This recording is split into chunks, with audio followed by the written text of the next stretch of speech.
Hi, everybody. This is Ray Williams. Very happy to have on the line right now Mr. Serge Tsai from all the way from New York City.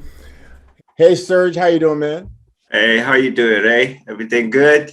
Everything's good, man. What's How's the going day on? going? The day is going good. It's a long day for me, but I know you're cutting vocals or something, right? Oh Tonight? yeah, they're yeah, right behind me. They're in the booth already. They're cutting vocals, right? Like right behind. The vocal booth is right behind me. Man, I thank you so much for taking the time. We won't take much of your time. You'll be able to go back to them at 8 o'clock. No, no problem, no problem. But I just wanted to talk to you a little bit about some of your work, the way you work, and particularly how you record, how you mix vocals and drums. So why don't we just start out with kind of like how you approach, how you approach different scenarios, different artists, different styles, different sessions. Okay, there's a couple of different scenarios. There's first one scenario where I record a record and I get to mix the record, right? So then I know where everything is. That's usually easier and sometimes not easier because, and then you have the other scenario where somebody sent you the vocals, they sent you a rough, and you listen to the rough, and then you get to work. Mm-hmm. So I'm going to go over the scenario where somebody sent you the track, right? They sent you a track, they asked you to mix the record, boom. So the track comes, you ask for a rough, what did it sound like? Mm-hmm. And I get the track first, put it in my DAW. I use Pro Tools. I listen to the rough, and then I go from there. So I listen, and I'm trying to see what captured, what captured the imagination on this record. What do they love about the record? That's why the first thing I'm trying to see, what is the beauty of this record? If it's a record with vocals, of course, it's usually, it has to do something with the vocals. The vocals is going to be the star of the show, right? They're got to be the star. Mm-hmm. The main attraction is the vocals, So you start with, okay, what was the intent? And then you go from there. And usually I start with a main instrument, the piano, and the vocal. That's how I start. Start with the vocal, and then I go from there. And then you start your cleanup, make sure everything is clean, all the little clicks and ticks and pops and ticks and all that. And then I go, okay, verse, chorus, and you differentiate the different sections. See how many backgrounds there are, how many harmonies, you try to dissect the whole thing, see what it is and what makes it come together. And depending on the genre, of course, that's how you're gonna see how much of reverb, how much auto-tune, and how in-depth in-depth tuning you gotta go do. Right, tuning is part of. I don't know if it's usually when I do the recording, I intend to, finish with tuning. But if I receive the record, it's not always tuned, completely tuned. So I go see if it needs tuning. Sometimes they don't even want you to touch the tuning; they want the off tuning. Sometimes the way it pulls in the outer tune, it's a specific thing. Mm-hmm. So you ask questions, you speak to the producer, the artist, whoever brought you the record. You're always in communication with the people you work with. You can't just go and do your own. Of course you do that, but they give you a freedom. But you have to have communication, so the parameters within where you're gonna work. And my intent is to make every part of the song have its own shine. If it's a verse, you got to hear all the verse, it's coming in, and then it goes to the chorus. It's chorus, like so it's its own quality, its own its own section, its own little special effects. Sometimes you give it you have your little delay, either delay special effects or reverse special effects and stuff like that. Right. So now going back to what you said with the cleaning up, what kind of cleanup you do? Do you do like a noise gating, removing stuff, deleting stuff, muting things? What kind of cleanup we talking about? I'm a manual guy. I want to just put a gate. We in a DAW. Back in the day, if it was tape, I would go with it. But it's a DAW. You clean the stuff up. Make sure there's no You know, the fades are right. There's no, the crossfades are good, stuff like that. So when you play the record a cappella, you don't hear clicks and like, you know, like little stuff, you know, stuff like that. And what do you do with the vocals when you have so many doubles? Like, do you comp them? How do you, what do you do with all these vocals? Like so many tracks now of vocals.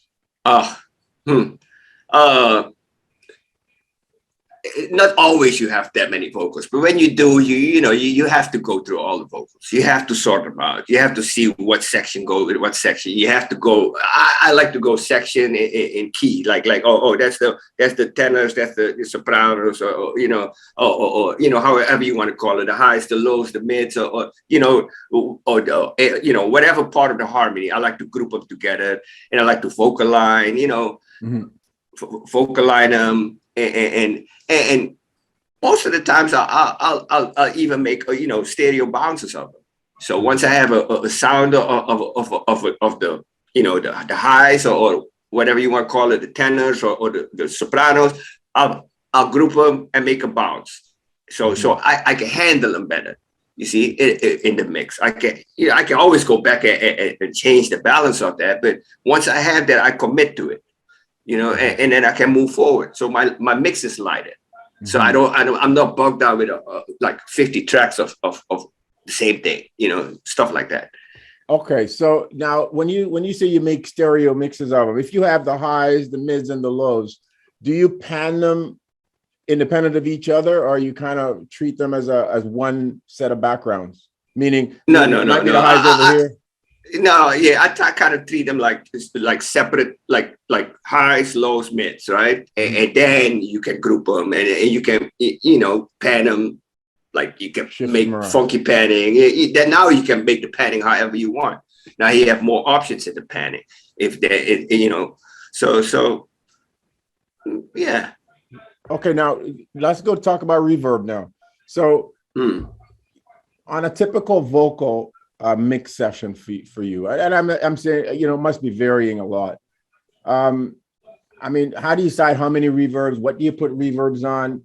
Do you put reverbs as an insert? Do you use them as a sub? Do you put different reverbs on the highs, the mids, the lows, backgrounds? You put a different one on the vocal, on a lead? There's different.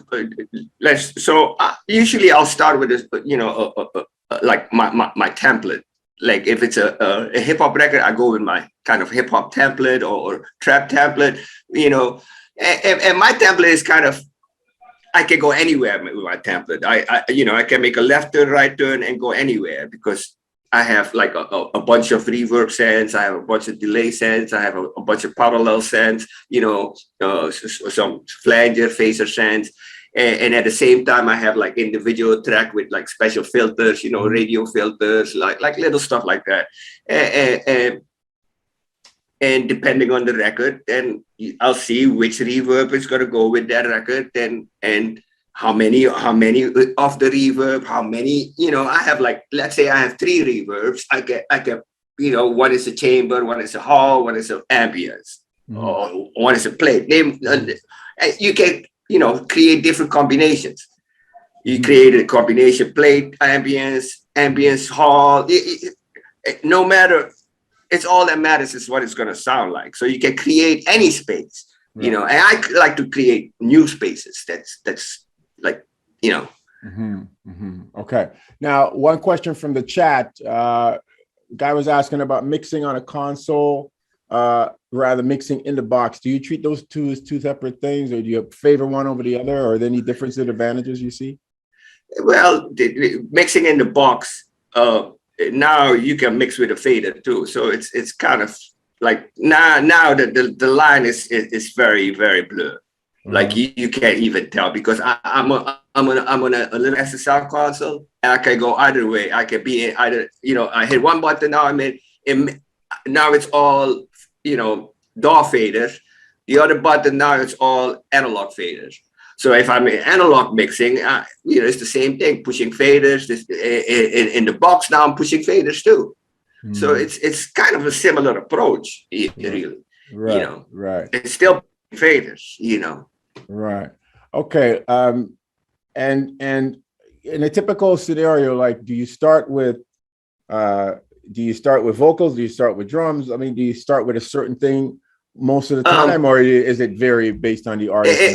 yeah, based on the artist and how the song, what's the song called, made of. A lot of most of the songs are made with drums these days. Pop songs, a lot of drums.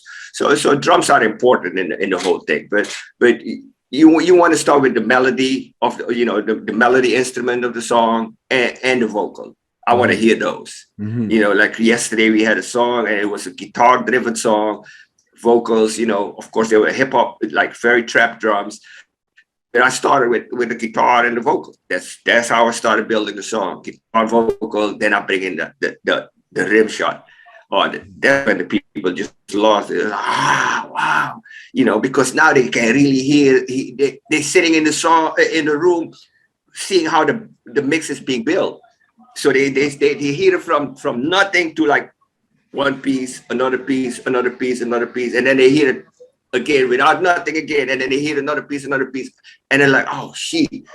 So right, it's a process. So that goes back to what you said about listening to the song and trying to catch the vibe of what excites them, right? And then you feed off of that. Now let's switch up to drums because we only got 13 minutes left of your time. Tell me about how you approach drums. What do you? I mean, give me the Serge kind of approach for drums in general. Like we in New York here, right? So in New York, we are known for hard knocking drums that pierce through. I think it's because of the noise we have in New York, or all the subway sounds, and everything is so loud around us. So we have to have aggressive, hard hitting stuff. So that's a New York thing. That's what I've been told. But we intend to like have harder hitting stuff, So I think that comes from the hip hop days or something. I don't know where that comes from, but we intend to hit hard, right? I do a lot of like side chain stuff, like a duck 808 with a kick. Side chain compression and stuff like that, like trigger gates and stuff like that, like. So it's a lot of compression. I wouldn't say a lot, but yeah, there's a lot of compression involved. Yes. Now to get them 808s pumping, get them 808s through, you need special compression. Right. Now, as far as drums and mixing, do you find that like for example a snare, a lot of samples today that people trigger are in stereo? Is that an issue? Do you think certain drum sounds are easier to mix if they're in mono, like the snare drum and the hi-hat, or does it matter? No, that doesn't matter. That doesn't bother me at all, because even when we was with a mic, you try to create a kind of a stereo image already. When you have just a drum kit, a live drum kit, you don't want everything to be like center. You try to create a stereo image, even with the snare or with the rim. If you're gonna do it with a little reverb or a little doubler, there's many ways you can create a little stereo kind of effect. So yeah, that don't bother me. Okay. I kind of like it. Okay, I need to pick your brain a little bit of effects now. Delays, right? You use delays obviously on the vocals and some of the drums. I know you try to create a space with ambience. You could also create some space with delays. Do you ever merge those two things together? Delays and you like said create space and ambience with delays as well. Yeah, no, delays is part of every mix. Every mix of mine, if you go check it, there'll be at least one special effect delay effect happening somewhere. One trickery. You got to give every record. You got to give some trickery. You got to give a little trick. They call it air candy. And usually you create either with a reverb, delay. Those are the two main things you create those things with. It's like ear candy is delay, reverb. Yeah. So you try to put one of those in every song. Every song, at least one. And slightly different. Slightly different in different place. Sometimes you expect it to be there, and I'm gonna give it where you expect it, and sometimes you're not gonna get it where you expect it to get. Now, Here's the other question, Serge. How do you know, like a baker, when he's baking bread, he can look at it and see, oh my God, that's golden brown, it's done. How do you know when the mix is done? Whew. When it bangs, when it bangs. But you know, the thing is, these days, especially with Pro Tools, what you do, you give the people the mix, they're done, and they're going to live with it for a couple of days, you know, and then they're going to say, oh, I want to change the little thing. You know, back in the day, it was more work intensive to make a little change. Now it's oh, I want to gonna snare up that 0.5 dB, and you got to go back in and go change that for 0.5. You know, back in the days, people were more like, if it was a major thing, they would go in and fix the mix, you know. But these days, any little thing, they were like, let's, you know, not every little thing, but yeah, even though you're done with the mix, like I'm done with the mix last night, you give the mix to the people, they're gonna listen to it for a couple of days. They might come back to tomorrow and say, man, this shit sucks. Or the way they were last night, it doesn't seem like they're gonna come that way, but they might come in like, oh, can I fly that hook, you know, one more time there? Or remember that little thing we did? Can we go back to the other way? You know, that always happens. Okay, so, another question from the chat. Do you ever use headphones when you're mixing? I'm not a headphone mixer. Not a headphone guy at all. Sorry, guys. No, he's not a headphone guy. No, I haven't been a headphone guy. I've been on monitors forever. Yeah, I've been on monitors. I've been on cheap monitors, expensive monitors, but I've always been on monitors. Little monitors, big monitors, small monitors, you know. Now, headphones, when you get home, you listen to your things in the headphones, but not mixing in the headphones. Maybe as a reference at home, but not yeah. Okay. I never got into that.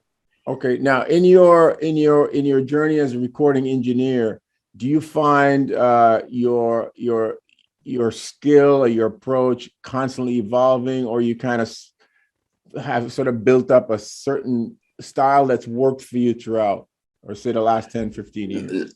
Nah, well, you like your approach always gotta adjust. It's like evolution. You know, you gotta adjust with the like, you know, now we have, if you don't get with the Melodyne, you know, you're gonna get left behind, for example, right? Yeah. So you gotta get with the new stuff that's coming out. Like guys, you guys bring out new stuff every week, you know. So you gotta keep up. And that helps you, you know, understand I understand the next generation, for example. Might not understand them completely, but I get it. I get where they're going. You know, I get what they trying to get. You know, and it's guys like me who already have, like, you know, been doing this for a lot of times. Like the young generation don't know what analog sounded like, right? They never heard an analog tape machine. Right. You know, so I can't even explain to you what it sounds like if you never heard it. It's like really hard, like to explain it. Like, you know, like, man, a tape machine, it's a tape machine, but you know, but that, at the same time, you got to understand these kids. It's like they're not even thinking about the tape machine. They don't even want to know about the tape machine, for example, right? Most of them, they don't care about the tape machine. They want to go. They're looking ahead. Yeah. You know, so. Now, somebody's asking in the chat about NS10s. Do you guys use NS10s for reference? Still, NS10s, Deftones, yes, NS10s. Even the new Yamahas, the HSH, yes, I use those too. Yeah. And explain to everybody who's watching why has that become such a standard in the sort of the recording industry? What is it about it? It's the sound. It's you know what you get out of it. It's like what the way it sounds on the NS10. You know the way it would translate to any other speaker. That's really what it is. I'm not stuck on NS10s. Like I use other speakers. I'm an Adams guy. You know, I like Adams. I like Reftone. Reftone is good for me. The little Reftones, those are my reference. Like the little ones. When I know what they sound in that little speaker, I know what they're gonna sound like on the computer. You know, right, and stuff like that. Right. So now we have you, after how many years you've been in the business now, Serge? Man, long time, man. Yeah, over 20 years at least. So can you believe you can make a living doing this, a good living, in New York City, man, making records, winning Grammy Awards. I mean, can you believe you've come all this far and you're still doing it at a very high level? Man, it's hard work. You know, it's still hard work. It's nothing. Nothing is given in this industry. It's like everything you got to work for. Like I mean, from my perspective, everything so far I've had to work really hard. Of course, I have a great team and I have great people around me, but it's been hard work. It's not been like, we just chilling. It's like every day banging and discipline. Like it takes discipline, you know. And what do you say to the guys coming up now, the guys who are trying to establish themselves, trying to get a foothold? What's the Serge advice? You know what worked for me is that like I had the opportunity to work with a studio, right? A professional professional environment. Like, you know, when I first got on, I tried to get in the studio. It's like getting to the gym. It's like when you want to go to the NBA, you can't just say, oh, I want to be an NBA player and just play basketball in your backyard. You got to find yourself a gym, you know, or a professional place where you can, you know, craft your skills. Right. And it's the same thing in the studio. You can either become a great engineer, but if you just stay at home in your laptop, I mean, it's only going to take you so far. Right. So you got to get out. You got to get into the professional spaces, make yourself available. So. And one of the ways is to do what? To become like an intern. You guys still take interns? I did my internship way back. Yes. Mm-hmm. Yep. There's still internships at studios. That still works. You know, there's certain engineers that take interns. You know, they have how they call it. Apprenticeship. They take other people in the mentorship programs. Mm-hmm. There's a lot of those kind of things. You have guys who get classes online, like Ken Lewis. He does classes online. Mm-hmm. You know, stuff like that. You know, that's a different approach too. But I didn't go that route. But go be part of a team of a studio of professionals. I learned from the people who've already done it. Like that's to me, that's no better way. All right, man. Well, so much. Thank you so much. I know you got a session. I know they're needing you back there. So it's all good. So thanks a lot. I appreciate you calling me and appreciate being there, you know. Yeah, man. And a lot being of people, part of your community. And we're going to put out the long form of our interview with you. A lot of insight in there for a lot of people. And I thank you again for all your time and all your devotion, man. And I've known you for a long time, and you know, stay in touch. Hopefully I'll see you. Hopefully I'll see you in New York soon. Yeah, very soon. All right, sir. Okay, cool. Thank you, man. All right, peace. Bless up. Okay, bye, everybody. All right, bye-bye.